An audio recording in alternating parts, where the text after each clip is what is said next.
Salut à tous et bienvenue dans cette analyse en profondeur. En tant qu'analyste crypto, mon but aujourd'hui c'est de regarder les choses en face, avec un œil purement objectif pour évaluer la transition de Pi Network. Nous sommes en 2026 et ce projet est en train de passer d'une simple application mobile de minage à un véritable écosystème Web3, complet et fonctionnel.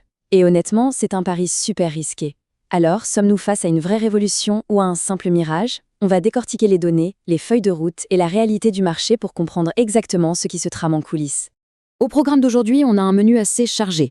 On va d'abord évaluer les fondamentaux de Pi et le calendrier de ses mises à jour. Ensuite, on se penchera sur les nouvelles règles de l'écosystème et leur fameuse vision IA pour 2026. Enfin, on passera au crible les rumeurs et les risques potentiels avant de vous livrer mon verdict final d'analyste. Allez, on attaque tout de suite avec la première partie, l'évaluation des fondamentaux et l'échelle actuelle du réseau. 421 000, c'est le nombre de nœuds actifs sur le réseau au moment où l'on se parle.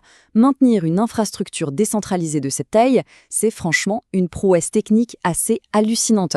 Pour vous donner une idée, on parle d'une empreinte globale absolument gigantesque qui assure la sécurité et la résilience de tout le système. Et tout ça, c'est géré par des opérateurs qui font tourner la machine et appliquent les mises à jour au quotidien. Et voici un autre chiffre qui donne vraiment le tournis. 16 millions. C'est le nombre d'utilisateurs humains qui ont passé avec succès leur vérification d'identité, le fameux KYC, et ce, à travers plus de 200 pays.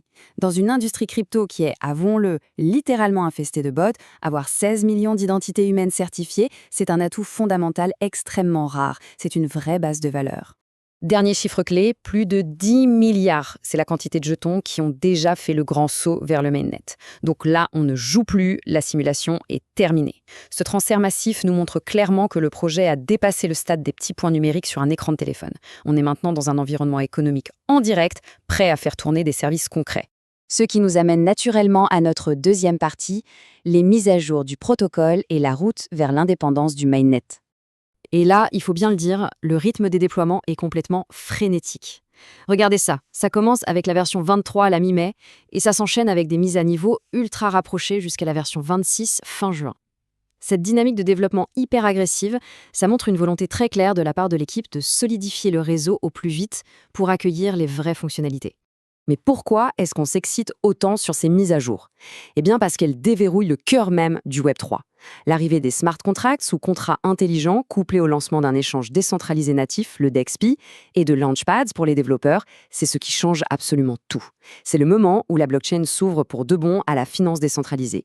Passons au troisième point de notre décryptage, l'écosystème et ses nouvelles règles, notamment avec l'introduction de la norme PISA RC1. Ce cadre PIS RC1, c'est vraiment intéressant parce que c'est une tentative directe d'assainir le réseau. Concrètement, si on exige un produit fonctionnel dès le départ, on évite les fameux vaporwares, ces projets fantômes qui vous vendent du vent. Ensuite, imposer des pools de liquidités permanents, c'est une excellente barrière contre les manipulations de type pump and dump. Et en liant chaque jeton à un service réel, on s'assure que la valeur repose sur une utilité concrète et pas juste sur de la pure spéculation. Quatrième partie, et pas des moindres, la vision IA dévoilée par les fondateurs sur la scène du Consensus 2026 à Miami. Lors de cet événement, le Dr Nicolas Kokkalis a mis le doigt sur un défi majeur de notre décennie. Je cite, « Comment prouver son humanité dans un monde d'IA sans compromettre sa vie privée ?» L'idée brillante ici, c'est d'utiliser cette immense base d'utilisateurs vérifiés pour contrer les bots de manière décentralisée, tout en utilisant des principes cryptographiques avancés, comme la preuve à divulgation nulle de connaissances, pour protéger vos données privées. De son côté, le docteur Cheng Diaofan a recadré les choses de façon assez directe. Elle a souligné que trop de projets crypto se perdent dans la spéculation à court terme au détriment de l'utilité réelle. Et c'est un point crucial. L'objectif de Pi, ça reste de construire un moyen d'échange pérenne pour des biens et des services de tous les jours. Concrètement, qu'est-ce que ça signifie pour l'avenir ? Les ambitions sont juste massives. On parle de collaboration avec de grandes firmes de l'IA pour utiliser les données des nœuds pour l'entraînement d'agents artificiels. On parle aussi du déploiement à grande échelle de passeports d'identité numérique. Bref, Pi essaie vraiment de se positionner comme l'infrastructure de confiance par excellence pour le Web4. Mais bon, on ne va pas se mentir, tout n'est pas tout rose. Cinquième partie, le crash test de l'analyste. Il est temps de se pencher sur les risques et les rumeurs. C'est la question qui fâche et qui tourne en boucle en ce moment au sein de la communauté. Est-ce que les initiés sont en train de liquider leurs jetons en douce ? Pour être totalement objectif, on se doit de regarder les données on-chain de plus près. Et ce qu'on y voit soulève de vraies questions. Les observateurs ont repéré plus de 10 000 comptes qui semblent être sous contrôle centralisé.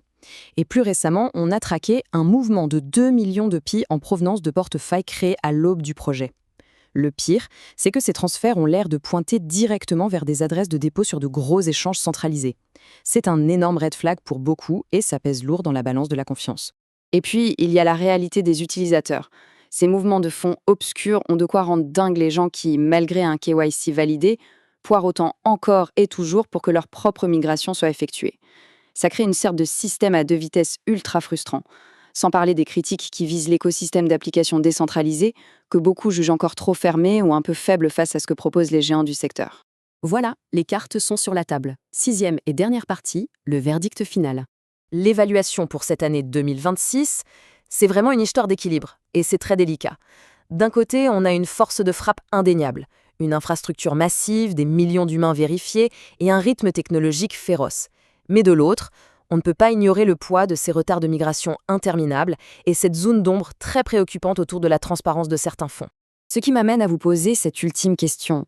Est-ce que ce pari audacieux de lier infrastructure humaine et intelligence artificielle suffira à justifier cette attente interminable pour la communauté ? L'utilité réelle va-t-elle finalement l'emporter sur la spéculation ou les lenteurs et le manque de clarté vont-ils plomber le projet ? Une chose est sûre, la capacité de l'équipe à délivrer un système véritablement ouvert et transparent sera le juge de paix dans les mois à venir. Merci de m'avoir suivi dans cette analyse, ça va être fascinant de voir comment tout ça va évoluer. À très vite.